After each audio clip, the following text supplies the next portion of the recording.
ஹாய்ன்னு உங்கள் பாவி இந்த மாதிரி நல்லா பழுத்த வாழைப்பழம் இருக்கா, அதை வந்து வேஸ்ட் பண்ணாமல் இந்த மாதிரி ஒரு சூப்பரான ரெசிபி ட்ரை பண்ணி பாருங்கள். இதில் பண்ணன்னு சொன்னால் யாரும் நம்ப மாட்டாங்க. இந்த ரெசிபி பண்ணுறதுக்கு அந்த பழத்தை நல்லா மேஷ் பண்ணி எடுத்துக்கோங்க.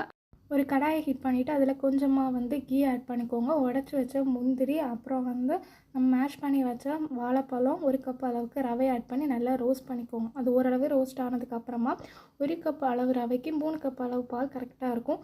அதை வந்து 3 வாட்டியாக கொஞ்சம் கொஞ்சமாக ஆட் பண்ணி நல்லா ரவையை குக் பண்ணி எடுத்துக்கோங்க.